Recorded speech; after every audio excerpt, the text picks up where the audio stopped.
Hello ನಮಸ್ಕಾರ ವೀಕ್ಷಕರೇ, ಎಲ್ಲರಿಗೂ ಯೂಟ್ಯೂಬ್ ರಂಗೋಲಿ ವ್ಲಾಗ್ ಚಾನಲ್ಗೆ ಸ್ವಾಗತ.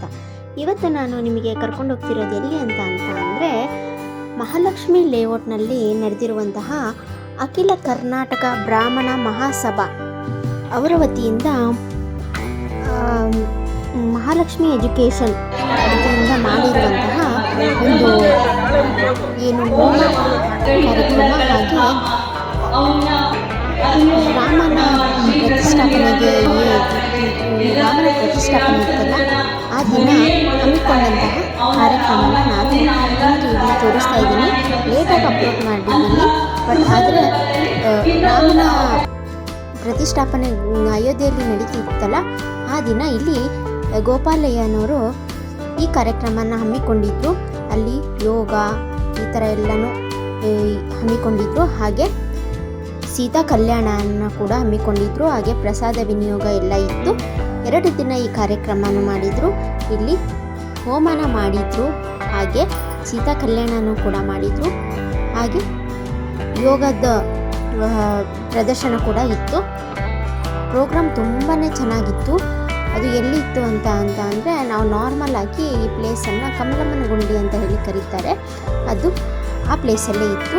ಅದನ್ನು ಅಕ್ಕ ಮಹಾದೇವಿ ಮೈದಾನ ಅಂತಲೂ ಕೂಡ ಕರೀತಾರೆ. ನೋಡಿ, ಯೋಗಪಟುಗಳು ಯಾವ ರೀತಿ ಎಷ್ಟು ಚೆನ್ನಾಗಿ ಯೋಗನ ಮಾಡಿ ತೋರಿಸ್ತಾ ಇದ್ದಾರೆ, ಯಾವ ರೀತಿ ಕಲೆನ ಪ್ರದರ್ಶನ ಮಾಡ್ತಾ ಇದ್ದಾರೆ ಅಂತ ಹೇಳಿ ತುಂಬಾ ಚೆನ್ನಾಗಿತ್ತು. ನೋಡಲಿಕ್ಕೆ 2 ಕಣ್ಣು ಸಾಲಲ್ಲ. ಹಾಗೆ ತುಂಬಾ ಸ್ಟಾಲ್ಸ್ ಎಲ್ಲನೂ ಕೂಡ ಹಾಕಿದ್ರು. ಇಲ್ಲಿ ಯೋಗ ಎಲ್ಲ ಇತ್ತು. ಬೆಳಗ್ಗೆ ಹೊತ್ತು ಹೋಮ ಮಾಡಿದ್ರು. ಹಾಗೆ ತೀರ್ಥ ಪ್ರಸಾದ ಕೂಡ ಇತ್ತು.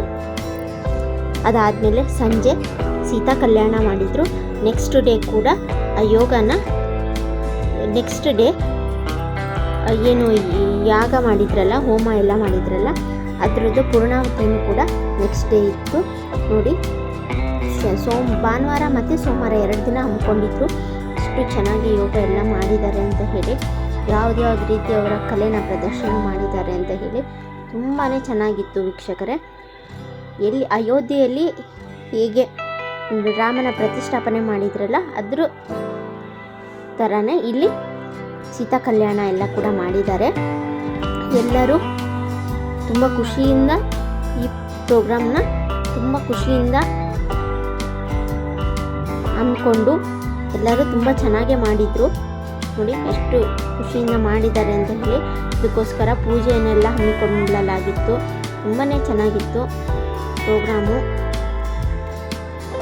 ರಾಮನ ಪ್ರತಿಷ್ಠಾಪನೆ, ರಾಮರಾಜ್ಯ ಸ್ಥಾಪನೆ ಆಗಬೇಕು ಅಂತ ಹೇಳಿ ನಮ್ಮ ದೇಶದ ಎಲ್ಲ ಕಡೆಯಲ್ಲೂ ರಾಮನಿಗೋಸ್ಕರ ತುಂಬ ಚೆನ್ನಾಗಿ ಅವರವ್ರ ಕೈಯಲ್ಲಿ ಯಾವ ರೀತಿ ಸಾಧ್ಯನೋ ಆ ರೀತಿ ಸೆಲೆಬ್ರೇಷನ್ ಮಾಡಿದ್ದಾರೆ. ತುಂಬ ಚೆನ್ನಾಗಿತ್ತು. ಮತ್ತು ಎಲ್ಲರಿಗೂ ತೃಪ್ತಿಯಾಗುವಷ್ಟು ಪ್ರಸಾದನೂ ವಿನಿಯೋಗ ಮಾಡಿದ್ದಾರೆ. ಪ್ರೋಗ್ರಾಮ್ ಮಾತ್ರ ತುಂಬಾ ಚೆನ್ನಾಗಿತ್ತು. ಈ ಮೈದಾನದಲ್ಲಿ ಹಮ್ಮಿಕೊಂಡಿದ್ರು. ಹಾಗೆ ತುಂಬ ಸ್ಟಾಲ್ಸ್ಗಳೆಲ್ಲ ಹಾಕಿದ್ರು. ನೋಡೋಕ್ಕೆ ತುಂಬಾ ಇಂಟ್ರೆಸ್ಟಿಂಗ್ ಆಗಿತ್ತು. ಅಲ್ಲಿ ಎಲ್ಲ ತಿಂಡಿ ಸ್ನ್ಯಾಕ್ಸ್ದು ಸ್ಟಾಲ್ಸು, ಆಮೇಲೆ ಈ ಥರ ಆಟದ ಸಾಮಾನು, ಈ ಥರ ಎಲ್ಲ ಸ್ಟಾಲ್ಸ್ ಎಲ್ಲ ಹಾಕಿದ್ರು. ತುಂಬಾ ಚೆನ್ನಾಗಿತ್ತು. ನೋಡಿ, ಯೋಗನ ಎಷ್ಟು ಚೆನ್ನಾಗಿ ಇವರು ಮಾಡ್ತಾ ಇದ್ದಾರೆ, ಎಷ್ಟು ಚೆನ್ನಾಗಿ ಅವ್ರ ಕಲಾಕೃತಿನ ಪ್ರದರ್ಶನ ಮಾಡ್ತಾ ಇದ್ದಾರೆ ಅಂತ ನೋಡಿ. ಇದರಲ್ಲಿ ಹೆಣ್ಮಕ್ಳು ಗಂಡು ಮಕ್ಕಳು ಅಂತ ಯಾವುದೇ ಭೇದ ಭಾವ ಇಲ್ಲದೆ ಯಾವ ರೀತಿ ಪ್ರದರ್ಶನ ಮಾಡ್ತಾ ಇದ್ದಾರೆ ನೋಡಿ. ನೋಡೋಕ್ಕೆ 2 ಕಣ್ಣು ಸಾಲಲ್ಲ.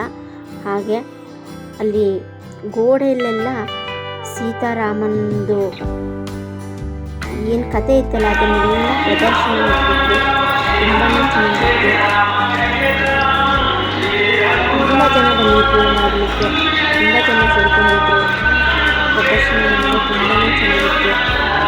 ಎಷ್ಟು ಚೆನ್ನಾಗಿ ಮಾಡಿದ್ದಾರೆ. ಈ ಥರ ಎಲ್ಲ ಆಸಕ್ತಿ ಮಾಡಬೇಕು ಅಂತಂದರೆ ಎಷ್ಟು ಎಫರ್ಟ್ ಆಗಿರ್ತಾರೆ. ಕೃಷ್ಣನ ಬರಬೇಕಂದ್ರೆ ಎಷ್ಟು ಕಷ್ಟ ಆಗಿರ್ತಾರೆ. ದೇಹನ ಯಾವ ರೀತಿ ಒಳ್ಳೆ ರಬ್ಬರ್ ಹೆಂಗೆ ದೇಹ ಮಾಡ್ತಾರೆ, ಮೂಳೆನೇ ಏನೋ ಅನ್ನೋ ರೀತಿಯಲ್ಲಿ ಅವರ ಮೈನ ಅಷ್ಟು ಚೆನ್ನಾಗಿ ಮಾಡಿ ಯಾವ ರೀತಿ ಕಲಾಕೃತಿನ ಅವರು ಪ್ರದರ್ಶನ ಮಾಡ್ತಾ ಇದ್ದಾರೆ ಅಂತ ನೋಡಿ. ಇವೆಲ್ಲ ರಾಮನ ಮೂರ್ತಿ ಪ್ರತಿಷ್ಠಾಪನೆ ಮಾಡೋಕ್ಕೆ ಹಮ್ಮಿಕೊಂಡಿದ್ರಲ್ಲ ಅಯೋಧ್ಯೆಯಲ್ಲಿ, ಅದರ ಸಲುವಾಗಿ ನಮ್ಮ ಬೆಂಗಳೂರಿನ ಮಹಾಲಕ್ಷ್ಮಿ ಲೇಔಟಲ್ಲಿ ಇದನ್ನು ಮಾಡ್ಕೊಂಡಿದ್ರು. ತುಂಬ ಜನನೇ ಬಂದಿತ್ತು ನೋಡಿ, ಎಷ್ಟೆಲ್ಲ ಕಳಸವನ್ನು ಇಟ್ಟು ಪೂಜೆ ಮಾಡಿದ್ದಾರೆ ಅಂತ ಹೇಳಿ. ನೋಡಿ, ಎಲ್ಲರಿಗೂ ಒಳ್ಳೆಯದಾಗಲಿ ಅನ್ನೋದೊಂದೇ ಉದ್ದೇಶದಿಂದ ಈ ಕಾರ್ಯಕ್ರಮನೆಲ್ಲ ಹಮ್ಮಿಕೊಂಡಿರ್ತಾರೆ. ಆದಷ್ಟು ನಾವು ಅದನ್ನು ಪ್ರೋತ್ಸಾಹಿಸಬೇಕು. ನೋಡಿ ಎಷ್ಟು ಚೆನ್ನಾಗಿ ದೇವ್ರನ್ನ ಅಲಂಕಾರ ಮಾಡಿ ಹೇಗೆ ಪೂಜೆ ಎಲ್ಲ ಮಾಡಿದ್ದಾರೆ ನೋಡಿ, ಎಷ್ಟು ಚೆನ್ನಾಗಿದೆ ಪೂಜೆ ಅಂತ ಹೇಳಿ. ತುಂಬಾ ಚೆನ್ನಾಗಿತ್ತು ಪೂಜೆ ಮಾತ್ರ. ಅವತ್ತೇ ಅಪ್ಲೋಡ್ ಮಾಡಬೇಕು ಅಂದ್ಕೊಂಡಿದ್ವಿ, ಬಟ್ ಆಗಲಿಲ್ಲ. ನೋಡಿ ಗೋಡೆಯಲ್ಲೆಲ್ಲ ಹೇಗೆ ಜೈ ಶ್ರೀರಾಮ್ ಜೈ ರಾಮ್ ಜೈ ಜೈ ರಾಮ್ ಅಂತ ಎಲ್ಲ ಹೇಳಿ ಬರ್ತಿದ್ದಾರೆ. ರಾಮನ ಪೂರ್ತಿ ಜೀವನ ಚರಿತ್ರೆನ ಗೋಡೆಯಲ್ಲೆಲ್ಲ ಅಂಟಿಸಿಬಿಟ್ಟಿದ್ದಾರೆ. ನೋಡಿದರೆ ಏನೋ ನಾವು ಅಯೋಧ್ಯೆಗೆ ಹೋಗಿ ಬಂದಿದ್ದೀವೇನಪ್ಪ ಅನ್ಬೇಕು, ಆ ರೀತಿ ಫೀಲ್ ಆಗ್ತಾಯಿತ್ತು. ತುಂಬಾ ಚೆನ್ನಾಗಿ ಮಾಡಿದ್ದಾರೆ, ತುಂಬಾ ಚೆನ್ನಾಗಿತ್ತು. ನೋಡಲಿಕ್ಕೆ ಎರಡು ಕಣ್ಣು ಸಾಲ್ತಿರ್ಲಿಲ್ಲ. ತುಂಬಾ ಡೆಕೋರೇಷನ್, ತುಂಬಾ ಖರ್ಚು ಕೂಡ ಮಾಡಿದ್ದಾರೆ. ಇದೆಲ್ಲ ಮಾಡಬೇಕು ಅಂತಂದರೆ ತುಂಬ ಎಫರ್ಟ್ ಹಾಕಿರ್ತಾರೆ. ಅಷ್ಟು ಚೆನ್ನಾಗಿ ಮಾಡಿದರು ಅಂತ ಅಂದರೆ ನೋಡೋಕ್ಕೆ ತುಂಬಾ ಚೆನ್ನಾಗಿತ್ತು. ನೋಡಿದಷ್ಟು ಕಣ್ಣು ಸಾಲಲ್ಲ, ಆ ಥರ ಭಾಳ ಜನ ಸೇರಿಕೊಂಡಿದ್ರು. ನೋಡಿ ಇಲ್ಲೆಲ್ಲ ಹೋಮ ಮಾಡಿದ್ದಾರೆ. ಭಾನುವಾರ ಹೋಮ ಮಾಡಿದ್ದಾರೆ ಮತ್ತು ಸೋಮವಾರ ಅದನ್ನು ಪೂರ್ಣಾಹುತಿ ಮಾಡಿದ್ದಾರೆ. ನಾವು ಭಾನುವಾರ ವಿಸಿಟ್ ಮಾಡಿದ್ವಿ, ಸೋಮವಾರ ವಿಸಿಟ್ ಮಾಡೋಕ್ಕಾಗಲಿಲ್ಲ. ನೋಡಿ ಭಾನುವಾರನೇ ಅಷ್ಟು ರಶ್ ಇತ್ತು. ಎಷ್ಟು ಎಲ್ಲರಿಗೂ ಊಟ ವ್ಯವಸ್ಥೆ ಮಾಡಿದರು, ತುಂಬಾ ಚೆನ್ನಾಗಿತ್ತು. ತುಂಬ ಜನ ಊಟ ಮಾಡ್ಕೊಂಡು ಹೋಗಿದ್ದಾರೆ. ನೋಡಿ ಊಟಕ್ಕೆ ಪಲಾವು, ಮೊಸರನ್ನ, ಆಮೇಲೆ ಒಂದು ಸ್ವೀಟ್ ಅಂತ ಅಂದರೆ ಪೊಂಗಲ್ ಕೊಟ್ಟಿದ್ದಾರೆ. ಎಲ್ಲರೂ ಹೇಗೆ ಎಷ್ಟು ಜನ ಸೇರಿಕೊಂಡು, ಹಾಗೆ ಅಲ್ಲಿ ರಕ್ತದಾನ ಶಿಬಿರ ಬೇರೆ ಕೂಡ ನಡೀತಾ ಇತ್ತು. ಯಾರು ಇಂಟ್ರೆಸ್ಟ್ ಇದ್ದರೂ ಅವರು ರಕ್ತದಾನ ಕೂಡ ಮಾಡ್ಬೋದಿತ್ತು. ನೋಡಿ ಎಲ್ಲ ಹೀಗೆ ಸ್ಟಾಲ್ ಎಲ್ಲ ಹಾಕಿದ್ದಾರೆ. ಎಷ್ಟು ದೊಡ್ಡ ಮೈದಾನ ಇದೆ ಅಂತ ಹೇಳಿ ಅದನ್ನು ನೀವೇ ನೋಡಿ. ಎಷ್ಟು ಜನ ಬೇಕಾದರೂ ಸೇರ್ಬೋದು. ಇದೇ ಮೈದಾನದಲ್ಲಿ ಪ್ರತಿ ವರ್ಷ ದೀಪಾವಳಿ ಟೈಮಿಗೆ ಪಟಾಕಿ ಕೂಡ ಸೇಲ್ ಮಾಡ್ತಾರೆ. ಇದು ಸಂಜೆ ಹೊತ್ತು ಬಂದಿರೋದು. ಎಷ್ಟು ಜನ ಇದ್ದಾರೆ ಅಂತ ಹೇಳಿ ನೋಡಿ. ಸೀತಾ ಕಲ್ಯಾಣನ ಮಾಡ್ತಾ ಇದ್ದಾರೆ. ಎಷ್ಟು ಸಂಭ್ರಮದಿಂದ ಮಾಡ್ತಾ ಇದ್ದಾರೆ ಅಂತ ಹೇಳಿದ್ರೆ ಇದೆಲ್ಲ ನೋಡೋಕ್ಕೆ ನಾವು ಪುಣ್ಯ ಮಾಡಿರಬೇಕು. ಎಲ್ಲರಿಗೂ ಬದುಕು ಬರಲ್ಲ, ಕೂಡ ಅದೃಷ್ಟ. ಇದು ನಾವು ಮಾಡಿರೋ ಪುಣ್ಯದ ಮೇಲೆ ಹೋಗುತ್ತೆ. ಎಲ್ಲೇ ಯಾವುದೇ ಫಂಕ್ಷನ್ ಆದರೂ ದೇವರಾಗಲಿ ಯಾವುದೇ ಫಂಕ್ಷನ್ ಆಗಿರಲಿ ನಾವು ಹೋಗ್ತೀವಿ ಅಂತ ಅಂದರೆ ಅಲ್ಲಿ ಅದು ಯೋಗ ಇರಬೇಕು ನಮಗೆ ಆ ಫಂಕ್ಷನ್ನ ನೋಡೋಕ್ಕೆ. ಈಗ ಕಲ್ಯಾಣ ಮಾಡೋಕ್ಕೋಸ್ಕರ ಅವರು ಎಷ್ಟು ಚೆನ್ನಾಗಿ ಹಾರ ತಗೊಂಡು ನೃತ್ಯ ಮಾಡಿ ಎಷ್ಟು ಸಂಭ್ರಮ ಪಡ್ತಾ ಇದ್ದಾರೆ. ನಾವು ಈ ಸಮಾರಂಭಗಳನ್ನು ಭಾಗವಹಿಸೋದ್ರಿಂದ ಮನಸ್ಸಿಗೆ ಖುಷಿ ಆಗುತ್ತೆ. ನಮ್ಮದೇನು ಮನಸ್ಸಲ್ಲಿರೋ ಟೆನ್ಷನ್ ಎಲ್ಲ ಒಂದು 5 ನಿಮಿಷ ರಿಲೀಫ್ ಆಗುತ್ತೆ. ನೋಡಿ ಅವರೆಷ್ಟು ಚೆನ್ನಾಗಿ ನೃತ್ಯ ಮಾಡಿ ದೇವರಿಗೆ ಹಾರನ ಹಾಕ್ತಾ ಇದ್ದಾರೆ. ನೋಡಿ ಒಂದು ಹಾರ ಹಾಕೋಕ್ಕೂ ಕೂಡ ಅವ್ರು ಯಾವ ರೀತಿ ಸೆಲೆಬ್ರೇಟ್ ಮಾಡ್ತಿದ್ದಾರೆ ನೋಡಿ. ನಾವು ಮಾಡ್ತೀವಿ ಇಲ್ಲ ಅಂತ ಅಲ್ಲ, ನಾವು ಹಾರ ಹಾಕಿದ್ರೆ ಅದನ್ನು ತೊಗೊಂಡು ಬಟ್ ಅವ್ರು ನೋಡಿ ಎಷ್ಟು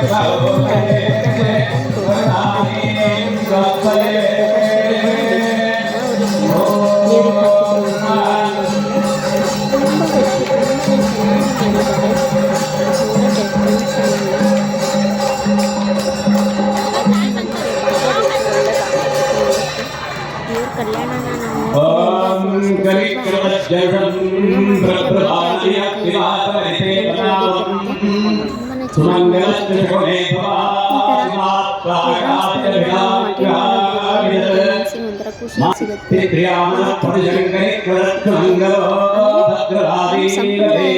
ತಿಳ್ಕೋಬಹುದು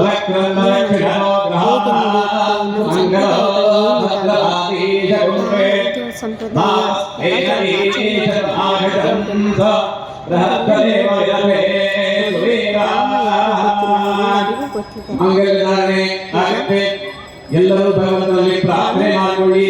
ಜಗನ್ಮಂಗಳವಾಗಲಿ, ಜಗತ್ತಿನಲ್ಲಿ ಇದುವರೆಗೆ ಎಲ್ಲರಿಗೂ ಮಂಗಳವಾಗಲಿ ಅನ್ನುವ ಪ್ರಾರ್ಥನೆಯೊಂದಿಗೆ ಈ ಸೀತಾಕಲ್ಯಾಣ ಮಹೋತ್ಸವದ ಮುಖ್ಯ ಘಟ್ಟ ಮಂಗಲಧಾರಣೆ. ನೋಡಿ ರಾಮನ ಕಾಲದಲ್ಲಿ ಹೇಗಿತ್ತೋ ಆ ಥರ ನಮ್ಮ ಕಾಲದಲ್ಲೂ ಬರುತ್ತೆ. ಹಾಗೆ ಬರಲಿ ಅಂತ ನಾವು ದೇವರಲ್ಲಿ ಬೇಡ್ಕೊಳ್ಳೋಣ. ಆ ಥರ ಇತ್ತು ಅಂತ ಅಂದರೆ ಯಾವುದಕ್ಕೂ ತೊಂದರೆ ಇರೋದಿಲ್ಲ, ಏನಿಲ್ಲ. ಈ ಮೋಸ ವಂಚನೆ ಅದು ಯಾವುದೂ ಇರೋದಿಲ್ಲ. ಅವರು ಎಷ್ಟು ಚೆನ್ನಾಗಿ ತಾಳಿನ ಎಲ್ಲ ಕಡೆ ಪ್ರದರ್ಶನ ಮಾಡಿ ಎಲ್ಲರೂ ನೋಡಲಿ ಅಂತೇಳಿ ತೋರಿಸಿ ಅದನ್ನು ಆಮೇಲೆ ಹಿರಿಯರಿಗೆ ಧಾರಣೆ ಮಾಡ್ತಾರೆ. ತುಂಬ ಅಂದರೆ ತುಂಬ ಚೆನ್ನಾಗಿತ್ತು ಫಂಕ್ಷನ್ನ ಎಲ್ಲ ಕಡೆನೂ ಡಿಸ್ಪ್ಲೇ ಹಾಕಿದ್ರು. ಎಲ್ಲ ಮೆಟ್ರೋ ಸ್ಟೇಷನ್ನಲ್ಲಿ ಅಲ್ಲೆಲ್ಲ ಎಲ್ಲ ಕಡೆನೂ ಹಾಕಿದ್ರು. ಇಲ್ಲೆಲ್ಲ ಓಡಾಡೋ ರೋಡಲ್ಲೆಲ್ಲನೂ ಆದಷ್ಟು ಜನ ಬರಲಿ ಅನ್ನೋ ಕಾರಣಕ್ಕೋಸ್ಕರ ಎಲ್ಲ ಕಡೆ ಹಾಕಿದ್ರು. ತುಂಬ ಜನ ಭಾಗವಹಿಸಿದ್ರು. ಯಾರ್ಯಾರು ಭಾಗವಹಿಸಿಲ್ಲ ಅವರು ಈ ವಿಡಿಯೋದನ್ನು ನೋಡಿ ತೃಪ್ತಿ ಪಡ್ಕೋಬೋದು. ತುಂಬಾ ಚೆನ್ನಾಗಿದೆ, ನೋಡೋಕ್ಕೆ ಮಾತ್ರ ತುಂಬಾ ಖುಷಿಯಾಗುತ್ತೆ. ನಾವು ಅಯೋಧ್ಯೆಗೆ ಹೋಗೋಕ್ಕಾಗಲಿಲ್ಲ ಅಂತ ಬೇಜಾರು ಪಡೋಕ್ಕಿಂತ ಇಲ್ಲೇ ಕೂತ್ಕೊಂಡು ನಾವು ಅಯೋಧ್ಯೆ ರಾಮನ ಕಲ್ಯಾಣವನ್ನು ನೋಡಿದ್ವಿ ಅನ್ನೋ ಖುಷಿ ಯಾವಾಗಲೂ ನಮ್ಮ ಮನಸ್ಸಲ್ಲಿರುತ್ತೆ. ನಾವೇನು ಅಯೋಧ್ಯೆಗೆ ಹೋದ್ರೂ ಕೂಡ ಅಲ್ಲಿ ಡೈರೆಕ್ಟಾಗಿ ನಮಗೆ ನೋಡೋಕ್ಕಾಗಲ್ಲ. ಯಾಕೆ ಅಂದರೆ ಅಷ್ಟೊಂದು ಜನ ಸಂದಣಿ ಇರುತ್ತೆ ಅಲ್ಲಿ. ಹಾಗಿದ್ದಾಗ ನಾವು ಅದನ್ನು ನೋಡೋಕ್ಕೆ ಆಗಲ್ಲ. ಇಲ್ಲೇ ಟಿ ವಿಯಲ್ಲಿ ನೋಡಿದಷ್ಟು ಕ್ಲಾರಿಟಿನೂ ನಾವು ಅಲ್ಲಿ ಹೋದಾಗ ನೋಡೋಕ್ಕಾಗಲ್ಲ. ಆದರೆ ಅಲ್ಲಿ ಹೋಗೋಕ್ಕಾಗಲಿಲ್ಲ ಅಂದರೂ ಬೇಜಾರಿಲ್ಲ. ಇಲ್ಲೇ ಅಷ್ಟು ಒಳ್ಳೆ ಪ್ರೋಗ್ರಾಮನ್ನು ನಡೆಸ್ಕೊಟ್ಟಿದ್ದಾರಲ್ಲ, ಅದನ್ನು ನೋಡಿ ನಾವು ತೃಪ್ತಿ ಪಡ್ಬೋದು. ತುಂಬಾ ಚೆನ್ನಾಗಿತ್ತು. ಹಾಗೆ ಅಲ್ಲಿ ಮಂತ್ರಾಕ್ಷತೆ ಎಲ್ಲ ಕೊಟ್ಟಿದ್ದಾರೆ.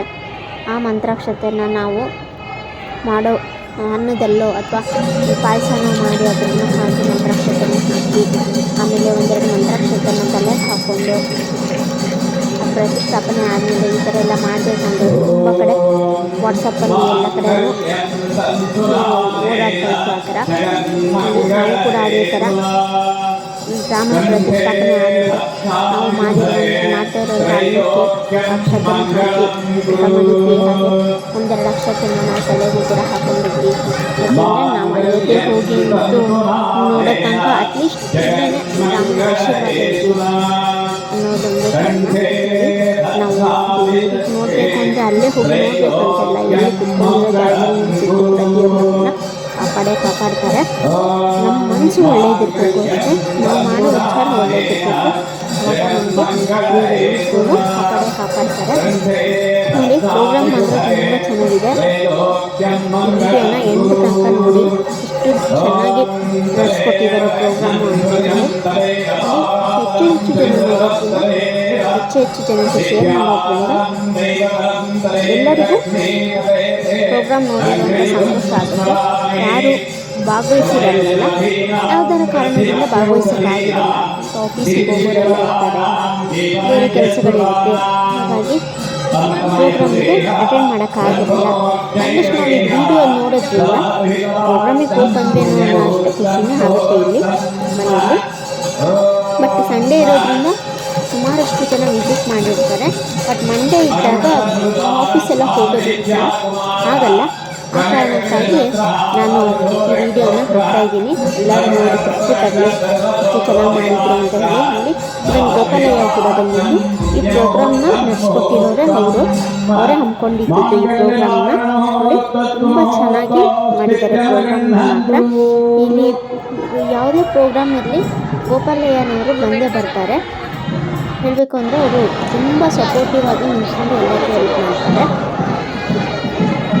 ನಮ್ಮ ಮನೆ ಬಾಗಿಲಿಗಳಿಗೆಲ್ಲ ಬಂದು ಅವರು ಸಂಡೇ ಅಕ್ಷತೆಯನ್ನು ಮನೆ ಬಾಗಿಲಿಗೆ ಬಂದು ಕೊಟ್ಟು ಹೋಗಿದ್ದಾರೆ. ನಿಜವಾಗ್ಲೂ ಅದನ್ನು ಒಂದು ತಲುಪಿಸೋ ಕಾರ್ಯಕ್ರಮನ ಅವರು ತುಂಬ ಚೆನ್ನಾಗಿ ಮಾಡಿದ್ದಾರೆ. ಇಲ್ಲಿ ಬೆಂಗಳೂರಿನ ಎಲ್ಲ ಏರಿಯಾಗಳಿಗೆ ಅವ್ರದ್ದು ಯಾವುದು ಕ್ಷೇತ್ರ ಇದೆಯಲ್ಲ ಅಲ್ಲಿ ಎಲ್ಲ ಅವರು ಪೂರ್ತಿ ಮಹಾಲಕ್ಷ್ಮಿ ದೇವ್ರ ಪೂರ್ತಿ ನಮ್ಮ ಎಲ್ಲರಿಗೂ ಅಕ್ಷತೆಯನ್ನು ತಲುಪಿಸೋ ಕಾರ್ಯಕ್ರಮ ಮಾಡಿದ್ದಾರೆ. ನಮಗೂ ಕೂಡ ಅಕ್ಷತೆ ಎಲ್ಲ ಸಿಕ್ಕಿದೆ, ಎಲ್ಲರಿಗೂ ಅಕ್ಷತೆ ಸಿಕ್ಕಿದೆ. ಇವನ್ ದೇವಸ್ಥಾನಗಳಲ್ಲಿಯೂ ಕೂಡ ಕೊಟ್ಟಿದ್ದಾರೆ, ಹಂಚಿದ್ದಾರೆ ಅಕ್ಷತೆಗಳನ್ನು ಯಾರ್ಯಾರಿಗೆ ಸಿಕ್ಕಿಲ್ಲ. ಹಾಗೆ ಇನ್ನೂ ಯಾರಿಗೆ ಸಿಕ್ಕಿಲ್ಲ ಅಷ್ಟು ಹಂಚಿದ್ರೂ ಇನ್ನೂ ಕೆಲವೊಬ್ಬರಿಗೆ ಆಫೀಸಿಗೆ ಹೋಗಿರ್ತಾರೆ, ಇಲ್ಲ ಊರಿಗೆ ಹೋಗಿರ್ತಾರೆ, ಆವಾಗ ಸಿಕ್ಕದೇ ಇರೋರಿಗೂ ಕೂಡ ಸಿಗಲಿ ಅಂತ ಹೇಳಿ ಈ ಪ್ರೋಗ್ರಾಮ್ ಮಾಡಿದಾಗ ಎಂಡಿಂಗಲ್ಲಿ ಅಕ್ಷತೆಯನ್ನು ಕೂಡ ಕೊಟ್ಟಿದ್ದಾರೆ. ಅದನ್ನು ಕೂಡ ಅವತ್ತಿನ ದಿನ ರಾಮನ ಪ್ರತಿಷ್ಠಾಪನೆ ಆದಮೇಲೆ ನೋಡಿ ಎಲ್ಲರಿಗೂ ಅಕ್ಷತೆ ತಲುಪಿದೆ ಅಂತ ಅಂದ್ಕೊತೀವಿ. ನೋಡಿ ಇಲ್ಲೆಲ್ಲ ಸ್ಟಾಲ್ಗಳೆಲ್ಲ ಹಾಕಿದ್ರಲ್ಲ, ಎಷ್ಟು ಒಳ್ಳೊಳ್ಳೆ ಸ್ಟಾಲ್ ಹಾಕಿದ್ರು ನೋಡಿ. ಅದೇನು ನಾರಿ ಗೃಹೋಪಯೋಗಿ ಆಹಾರ ಉತ್ಪನ್ನ ಅಂತ ಹೇಳಿ ಅದೆಲ್ಲ ಅಂದರೆ ಮನೆಗೆ ಬೇಕಾಗಿರುವಂತಹ ಉತ್ಪನ್ನಗಳು, ಅದನ್ನು ಅಂದರೆ ಯಾವುದೇ ಕೆಮಿಕಲ್ ಯೂಸ್ ಮಾಡದೇ ಇರುವಂತಹ, ಮಾಡದೇ ಇವು ನಾಟಿ ಏನಂತಾರಲ್ಲ ಆ ಥರ ಇರೋದು. ಆಮೇಲೆ ಸ್ವಲ್ಪ ತಿಂಡಿ ಸ್ಟಾಲ್ಗಳೆಲ್ಲ ಹಾಕಿದ್ರು. ಅಲ್ಲೇ ಮಂಡಕ್ಕಿ, ನರ್ಗೀಸ್ ಅಂತೆ, ಬೋಂಡ ಅಂತೆ, ಮಿರ್ಚಿ ಬಜ್ಜಿ ಅಂತೆ, ಗಿರ್ಮಿಟ್ ಅಂತೆ, ಆ ಥರ ಎಲ್ಲ ಹಾಕಿದ್ರು. ಅಲ್ಲಲ್ಲೇ ಮಾಡಿ ಸ್ವಲ್ಪ ಜನ ತೊಗೊಂಡ್ರು. ಅಂದರೆ ಏನೋ ಒಂದು ಪ್ರೋಗ್ರಾಮಿಗೆ ಹೋದರೆ ಎಲ್ಲರೂ ಅಷ್ಟೇ ಏನಾದರೂ ತಿಂದ್ಕೊಂಡೇ ಬರ್ತಾರೆ. ಎಷ್ಟು ಮನೇಲಿ ಮಾಡಿರ್ತೀವಿ ಅದು ಪ್ರಶ್ನೆ ಬೇರೆ, ಹೊರಗೆ ಹೋದಾಗ ಏನೋ ಒಂದು ತಿನ್ನೋದು ರೂಢಿ, ತಿನ್ಕೊಂಬರ್ತೀವಿ. ನೋಡಿ ಈ ಥರ ಎಲ್ಲ ಐಟಮ್ಸ್ ಎಲ್ಲ ಇದ್ವು. ನಾವು ಅಲ್ಲಿ ಗಿರ್ಮಿಟ್ಟು, ಬೋಂಡ ಎಲ್ಲನೂ ತಿನ್ಕೊಂಡಿದ್ವಿ. ತುಂಬಾ ಚೆನ್ನಾಗಿತ್ತು. 30 ರೂಪಾಯಿಗೆ 4 ಮಿರ್ಚಿ ಬಜ್ಜಿ, ಆಮೇಲೆ ಗಿರ್ಮಿಟ್ಟು, ಈ ಥರ ಎಲ್ಲ, ಆಮೇಲೆ ಮಂಡಕ್ಕಿ ಉಸ್ಲಿ ತುಂಬಾ ಚೆನ್ನಾಗಿತ್ತು. ಸ್ಟಾಲ್ಸ್ ಎಲ್ಲ ತುಂಬ ಚೆನ್ನಾಗಿತ್ತು. ಆಮೇಲೆ ಏನೇನೋ ತಿಂಡಿಗಳೆಲ್ಲ ಮಾಡ್ತಾಯಿತ್ತು. ಬಟ್ ನಾವೇನು ತೊಗೊಳ್ಳಿಲ್ಲ. ನಾವು ಅದೇ ನೋಡ್ಕೊಂಬಂದ್ವಿ ಎಲ್ಲನೂ ಕ್ಲಿಯರಾಗಿ ಎಷ್ಟು ಚೆನ್ನಾಗಿದೆ ಅಂತ ಹೇಳಿ. ತುಂಬ ಜನ ತೊಗೊಳ್ತಾಯಿದ್ರು. ನೋಡಿ ಈ ಥರ ಪ್ಲಾಸ್ಟಿಕ್ ಐಟಮ್ಸು, ತಲೆ ಹಾಕ್ಕೊಳ್ಳೋ ಕ್ಲಿಪ್ಪು, ಸ್ಟಿಕ್ಕರು, ರಬ್ಬರು, ಈ ಥರ ನಾನು ತುಂಬ ಸ್ಟಾಲ್ಸ್ ಇದ್ವು. ಹಾಗಾದರೆ ವೀಕ್ಷಕರೇ, ಎಲ್ಲರಿಗೂ ಈ ವಿಡಿಯೋ ಇಷ್ಟ ಆಗಿದೆ ಅಂದ್ಕೊತೀನಿ. ಹಾಗಾದರೆ ತುಂಬ ಜನಕ್ಕೆ ಶೇರ್ ಮಾಡಿ, ಲೈಕ್ ಮಾಡಿ.